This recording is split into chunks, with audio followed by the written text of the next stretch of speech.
And now, it's time for another Dice Tower review with Tom Vasel. Hey everybody, I'm Tom Vasel, and today we're taking a look at Kingdom Rush Rift in Time. Now, the Kingdom Rush Rift in Time from Lucky Duck Games is a game based on the popular Steam/mobile game Kingdom Rush. And for once, I know what I'm talking about. I've played Kingdom Rush. In fact, I've beaten Kingdom Rush.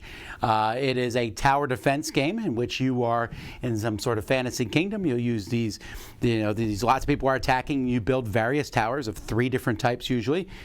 Four different types of towers, and they come down and attack, and you got to stop them before they get there. And you also have these giant heroes who will run around and help you.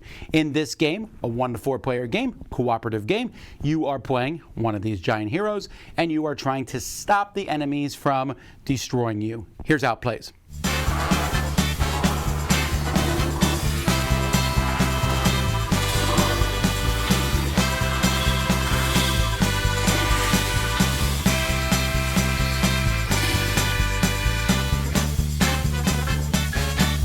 Now, this is not going to be a complete overview. I'm just kind of giving you a very top-down level of how the game plays.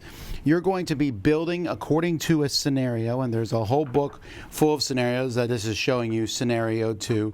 But you can play through all these scenarios, and you can play through them multiple times on harder difficulties. And so in these scenarios, you're going to have bad guys coming from checkpoints trying to come and destroy you, and you need to stop that. In a scenario, you're going to be building a deck of enemy cards. These enemies are going to be revealed, placed on trays, and these trays are going to be moving towards you, trying to come in and do damage. You take a certain amount of damage, and you lose. Players are going to be stopping you by playing different types of tower cards.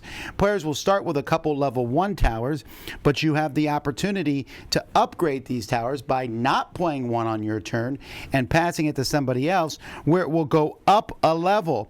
And as the towers go up, they're going to get better. So here's like a level 1 archer, which can go up to a marksman and can get even better than that as the game goes by. When you play these cards, you will play them on your color. So depending on how many players are in the game, these clear tiles we place here. So the red player has 3 spots where they have towers. This is in a 4-player game. In a 1-player game, you'll control 2 different colors. And when you place a tower, you place it in one of those spots. And then each round of the game, this tower is going to be able to fire, or when you place it. So you'll see that this one here will shoot a kind of Tetris-shaped tile. And this shows a 2 green tile, and it has to be placed in that orientation, and it's going to hit either straight forward or diagonally. So I'll find that exact tile here, and maybe I'll put it on this one. I'm trying to cover up the monsters on each of these tiles.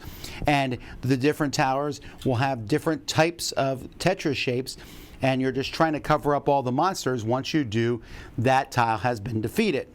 But there's more than just towers. You have heroes, and each hero, there's different types of heroes that you'll be able to play. They come with special attacks and special tiles of their own that they'll be able to play, but they also come with more special abilities that they'll be able to get over the course of the game. And in fact, on many of the tiles, you'll be able to attack them personally by putting your hero on the tile itself, where they'll be able to cover up different spots on the tile along with their special abilities. Or they might be nearby, you'll be moving your heroes around the board where they'll be shooting at the different tiles, and each of the heroes has a very different feel to it. But lest you think the game is too easy that direction, there's going to come out all different types of monsters. Some monsters which can do extreme damage unless they're all covered up. Monsters like ghosts, or some monsters that are immune to magic. Monsters that will move 2 times. This tile will move double speed as it's moving along.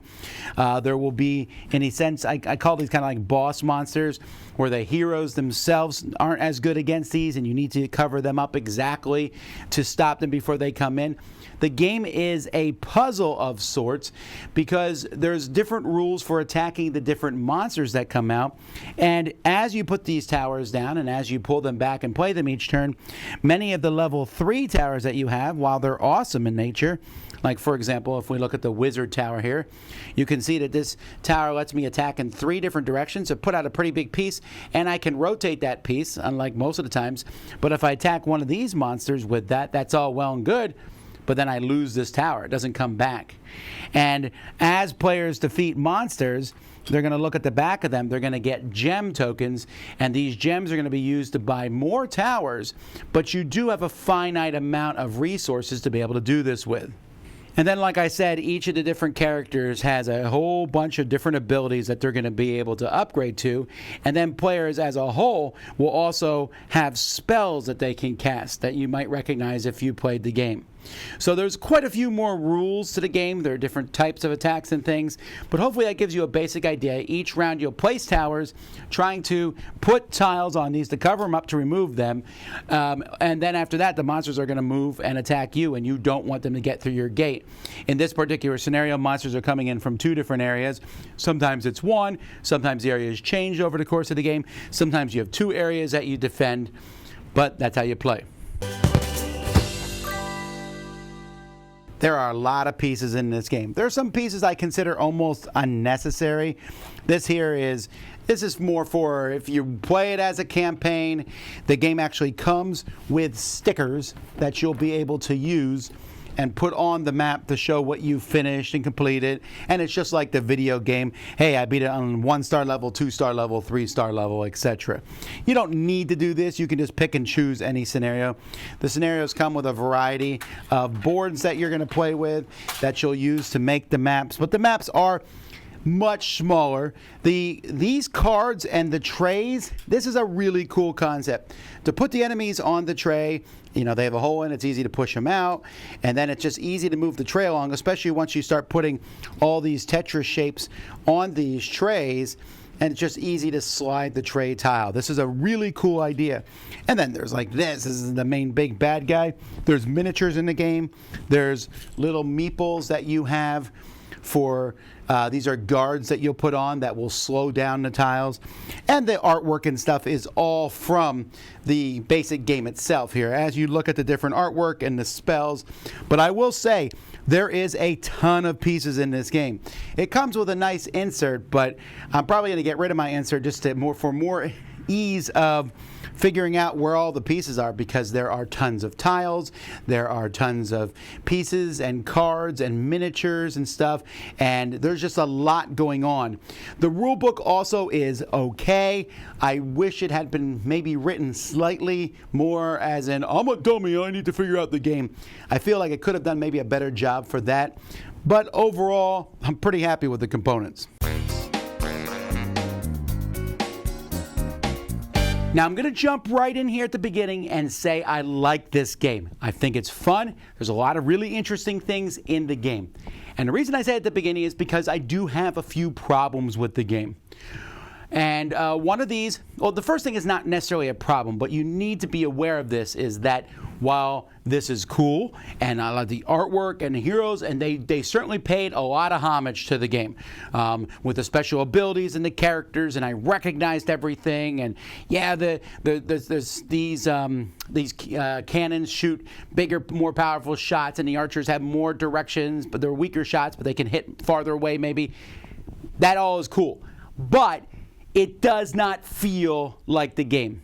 The paths are really short. There's just a few things. In the other game, you know, the enemies are coming down a path, and you're building towers all along the path, and you're slowly weakening them up till they get there, and you're stopping them before they come in.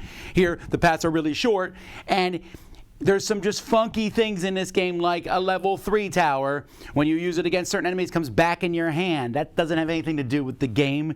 Your towers would sometimes be disabled or what have you, but you didn't lose towers as you played the game. And there's just some weirdness in this game, as in, I give a tower to somebody else, and that's the way to level up a tower. Well, you could buy a higher level tower, but that's game mechanism that doesn't make any sense according to the iOS game. So I'm not sure there's a correlation between liking this and liking the actual video game. They're similar in a lot of ways, but just because you like one or dislike it doesn't mean you'll like or dislike the other one. This is a very thinky, thoughtful game. Yes, you can argue that Kingdom Rush is a thoughtful video game, but not especially the enemies are coming at you to make snap decisions. Here you can take your time very carefully, and you're covering up shapes Tetris style. Now, the other thing that kind of bugs me a bit here about Kingdom Rush Rift in Time is just how difficult the game is. This is mind-boggling to me, and again, I keep shouting this from the rooftops. I don't understand why companies have to make a game where the intro scenario is tremendously difficult. Let us whoop up on the intro scenario and make the game slowly harder as it goes by. Now, fortunately, there are ways to make it easier, and I really recommend when you play this to make it as easy as possible, and then if you beat it easily, go back to normal. Anyway, that just is something that irks me to some degree. I want games to give me a challenge, but kind of let me get into it. I don't teach my kid to ride by putting him on a 10-speed and pushing him down a hill. Now, that being said, those are my slight negatives about the game. I really do like it. The idea of placing a Tetris shape on the enemies and covering up each spot, that's really cool. The idea of using your hero and the fact that each hero is so different. You know, the one hero is good at shooting. The other hero they jump in and wait in the battle and they're smashing things. One hero comes with an extra pet that they move that pet around also on top of enemies. All that stuff is very fun.